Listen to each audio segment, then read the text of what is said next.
Hi friends, welcome to Jasna's kitchen. അപ്പോൾ എല്ലാവർക്കും സുഖമാണെന്ന് വിശ്വസിക്കുന്നു. അപ്പോൾ ഞാനിന്ന് ചെയ്യാൻ പോകുന്നത് ബീഫ് പൊരിച്ച് വരട്ടിയെടുത്തതാണ്. അപ്പോൾ നല്ല ടേസ്റ്റി ആയിട്ടുള്ള റെസിപ്പി ആട്ടോ. അപ്പോൾ ഇതുപോലെ നിങ്ങൾക്ക് ഫ്രൈ ചെയ്യുകയാണെങ്കിൽ നമുക്ക് ഗൾഫിലേക്ക് കൊടുത്തയക്കുന്ന സമയത്തേക്കൊക്കെ ഇതുപോലെയാണ് ഫ്രൈ ചെയ്തെടുക്കാറ്. അപ്പോൾ അതിന് ശേഷം ഞാൻ ഇതുപോലെ ഒന്ന് ഉള്ളിയൊക്കെ ചേർത്ത് നന്നായിട്ടൊന്ന് വരട്ടിയെടുത്തതാണ്. അപ്പം നമുക്കത് ചോറിൻ്റെ ചപ്പാത്തിയുടെ ഒക്കെ കൂടെ കഴിക്കാൻ നല്ല സൂപ്പറാട്ടോ. അപ്പം നമുക്ക് റെസിപ്പിയിലേക്ക് പോവാം. ഞാനിപ്പോൾ ഇവിടെ 1 കിലോ ബീഫ് കഴുകി ക്ലീൻ ചെയ്ത് ഇതുപോലെ ചെറുതായി കട്ട് ചെയ്തെടുത്തിട്ടുണ്ട്. അപ്പോൾ ഇതിലിപ്പം വെള്ളമൊന്നുമില്ല, വെള്ളമൊക്കെ നല്ല വാർത്തിയെടുക്കുക. അതിനുശേഷം ഞാനതിലേക്ക് ഒരു വലിയ തവി നിറച്ചും മുളക് പൊടി ചേർത്ത് കൊടുക്കുന്നുണ്ട്. അപ്പോൾ ഇത് അധികം എരിവില്ലാത്ത മുളക് പൊടിയാണ്. കാശ്മീരിയും സാദാ ചില്ലിയും കൂടെ കൂട്ടി പൊടിച്ചതാണ്. അപ്പോൾ അതുകൊണ്ട് തന്നെ ആവശ്യത്തിനുള്ള കളറും ഉണ്ടാവും, ആവശ്യത്തിനുള്ള എരിവും ഉണ്ടാവും. ഇതിലേക്ക് 1/2 ടീസ്പൂൺ മഞ്ഞൾപ്പൊടി ചേർത്ത് കൊടുത്തിട്ടുണ്ട്. ഒരു തവി തന്നെ മല്ലിപ്പൊടി ചേർത്ത് കൊടുത്തിട്ടുണ്ട്. ഇനി ഇതിലേക്ക് ആവശ്യത്തിനുള്ള ഉപ്പ് ചേർത്ത് കൊടുക്കാം. ഇനി നമുക്കിതിലേക്ക് കുറച്ച് ലെമൺ ജ്യൂസ് ഒഴിച്ചു കൊടുക്കാം.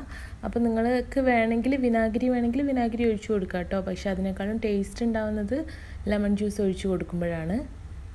അപ്പം ഞാനിത് ഒരു 1/2 ലെമണാണ് ഇതിലേക്ക് ഒഴിച്ചു കൊടുക്കുന്നത്. ഇനി ഇത്രയും ഇഞ്ചിയും വെളുത്തുള്ളിയും ഞാൻ എടുത്തിട്ടുണ്ട്. ഇതൊന്ന് നന്നായിട്ട് ചതച്ച ശേഷം നമുക്കിതിലേക്ക് ഇട്ട് കൊടുക്കാം. അപ്പോൾ ഇത് പേസ്റ്റ് ഇട്ട് കൊടുക്കുന്നതിനേക്കാളും നല്ലത് നമുക്കിത് വെന്ത് വരുമ്പോൾ ഇത് കടിക്കാനൊക്കെ നല്ല ടേസ്റ്റ് ആയിരിക്കും. അപ്പോൾ അതുകൊണ്ട് തന്നെ ഇതുപോലെ ഒന്ന് ചതച്ചെടുത്ത് ഇട്ട് കൊടുക്കുന്നതായിരിക്കും നല്ലത്. ഇനി ഞാനിതിലേക്ക് ഒരു 2 ടേബിൾ സ്പൂൺ അളവിൽ വെളിച്ചെണ്ണ ചേർത്ത് കൊടുത്തിട്ടുണ്ട്. അപ്പോൾ ഈ വെളിച്ചെണ്ണ ചേർത്ത് കൊടുക്കുമ്പോൾ അധികം നെയ്യില്ലാത്ത ബീഫൊക്കെ ആണെങ്കിൽ നല്ല ഒരു ഡ്രൈ ആയിട്ട് ഇരിക്കുമല്ലോ. അപ്പോൾ അതിന് വേണ്ടിയാണ് ഈ മസാല തേക്കുന്ന സമയത്ത് വെളിച്ചെണ്ണ ചേർത്ത് കൊടുക്കുന്നത്. ഇനി ഇത് നന്നായിട്ടൊന്ന് തിരുമ്മി പിടിപ്പിക്കുക. ഈ ബീഫിലോട്ട് ഈ മസാലയും ഉപ്പൊക്കെ നന്നായിട്ടൊന്ന് പിടിക്കട്ടെ. അതിനുശേഷം നമുക്കിതൊന്ന് വേവിച്ചെടുക്കണം. എൻ്റെ സൗണ്ടിന് ചെറിയൊരു പ്രശ്നമുണ്ട് കേട്ടോ, തൊണ്ട അടച്ചിരിക്കുകയാണ്. അപ്പോൾ അതുകൊണ്ടാണ് ഭയങ്കര ഹാർഡായിട്ട് തോന്നുന്നത്. അപ്പോൾ ഇതൊക്കെ ഞാൻ നന്നായിട്ട് മിക്സ് ചെയ്തെടുത്തിട്ടുണ്ട്. അപ്പോൾ ഇത് ഞാനൊരു കുക്കറിലോട്ട് ഇട്ട് കൊടുക്കുന്നുണ്ട്. അപ്പോൾ ഈ ബീഫിലിപ്പോൾ ഒട്ടും വെള്ളമൊന്നുമില്ല. അപ്പോൾ നമ്മളിത് കുക്കറിൽ തന്നെ ഇട്ട് കുക്ക് ചെയ്തെടുക്കുക. കാരണം അപ്പോഴേ നന്നായിട്ട് ബീഫൊക്കെ കുക്കായി കിട്ടുള്ളൂ. അപ്പോൾ നമ്മൾ അതിന് ശേഷം അധികം ഫ്രൈ ചെയ്തെടുക്കുന്നൊന്നുമില്ല. അപ്പോൾ ഇത് കുക്കറിലിട്ട് ആവശ്യത്തിനുള്ള വേവിൽ നമുക്കൊന്ന് നന്നായിട്ട് വിസിൽ വരുത്തി കൊടുക്കാം കേട്ടോ. അപ്പോൾ ഇത്തിരി വെള്ളം മാത്രമേ ഞാൻ ഒഴിച്ചു കൊടുക്കുന്നുണ്ട്. 1 ടേബിൾ സ്പൂൺ അളവിൽ വെള്ളം മാത്രമേ ഞാൻ ഒഴിച്ചു കൊടുക്കുന്നുള്ളൂ. കാരണം ഈ ബീഫ് കുക്കായി വരുന്ന സമയത്ത് ഇതിൻ്റെ അകത്ത് നിന്ന് തന്നെ വെള്ളം ഇറങ്ങി വരും. അപ്പോൾ നമ്മൾ കുറേ ഒഴിച്ചാൽ നമുക്ക് പിന്നെ ഈ വെള്ളം വറ്റിച്ചെടുക്കാൻ കുറേ ബുദ്ധിമുട്ടായിരിക്കും. അപ്പോൾ അതുകൊണ്ട് തന്നെ ഇത് ഞാനൊന്ന് വെച്ച് ഒന്ന് കുക്ക് ചെയ്തെടുത്തിട്ടുണ്ട്. ഇപ്പോൾ ബീഫ് കുക്കായിട്ടുണ്ട്. അപ്പോൾ അതിലധികം വെള്ളമൊന്നുമില്ല. അപ്പോൾ ഈ വെള്ളം ഈ ബീഫിൻ്റെ മേലെ തന്നെ നമുക്ക് വറ്റിച്ചെടുക്കാം. അപ്പോൾ ഞാനിതാ തീയൊക്കെ ഒന്ന് കത്തിച്ച് കൊടുത്തിട്ടുണ്ട്. അപ്പോൾ ഈ വെള്ളമൊക്കെ നമുക്കിതിൽ നിന്ന് പറ്റിച്ചെടുക്കാം കേട്ടോ.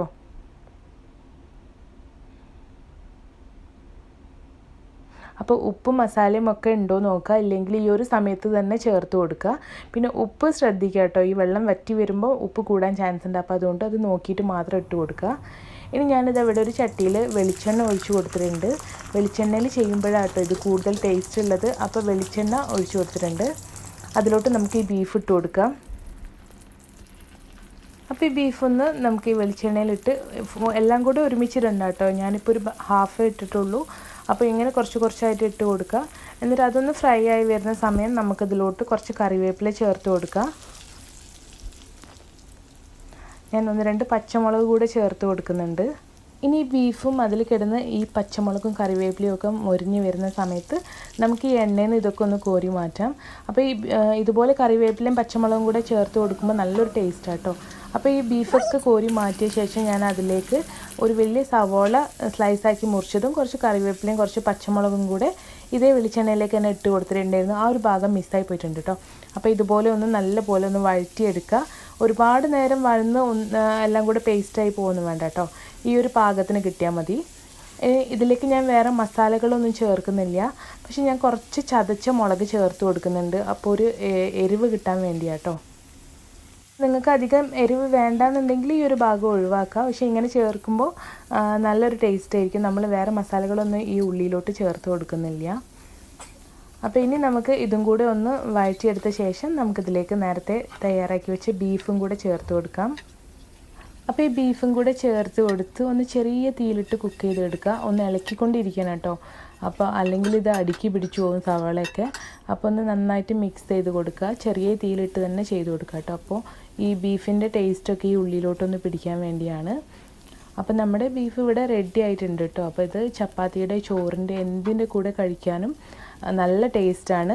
അതുപോലെ തന്നെ നമ്മളിങ്ങനെ എവിടേക്കെങ്കിലും കൊടുത്തയക്കുന്ന സമയത്തൊക്കെ നമുക്ക് ഇതുപോലെ ബീഫ് ചെയ്താൽ മതി. ഇതിൽ ഉള്ളി ചേർക്കാതെ ഇതുപോലെ ചെയ്തെടുത്ത് നല്ല ഡ്രൈ ആക്കി പൊരിച്ചാൽ തന്നെ കുറേ ദിവസം കേട് കൂടാതെ ഇരിക്കും. അത് മാത്രമല്ല, ഇത് ചൂടാക്കുന്ന സമയത്ത് തന്നെ നല്ല സോഫ്റ്റും ആയിരിക്കും ഈ ഇറച്ചിയുടെ ഉള്ളിലൊക്കെ. അപ്പോൾ നിങ്ങൾക്ക് ഈ വീഡിയോ ഇഷ്ടമായിട്ടുണ്ടെന്ന് വിചാരിക്കുന്നു. ഇഷ്ടമായിട്ടുണ്ടെങ്കിൽ നിങ്ങളുടെ അഭിപ്രായങ്ങൾ കമൻ്റായിട്ട് കൊടുക്കാൻ മറക്കരുത്. അതുപോലെ എൻ്റെ ചാനൽ ഇതുവരെ സബ്സ്ക്രൈബ് ചെയ്യാതെയാണ് കാണുന്നതെന്നുണ്ടെങ്കിൽ താഴെ കാണുന്ന റെഡ് ബട്ടൺ ഒന്ന് ക്ലിക്ക് ചെയ്ത് സബ്സ്ക്രൈബ് ചെയ്യുക. അതോടൊപ്പമുള്ള ബെല്ലൈക്കൺ കൂടെ പ്രസ് ചെയ്ത് അതിൽ ഓൾ എന്നുള്ള ഓപ്ഷൻ കൂടെ ക്ലിക്ക് ചെയ്താൽ നിങ്ങൾക്ക് ഞാനിടുന്ന വീഡിയോസിൻ്റെ എല്ലാ നോട്ടിഫിക്കേഷനും കിട്ടുന്നതാണ്.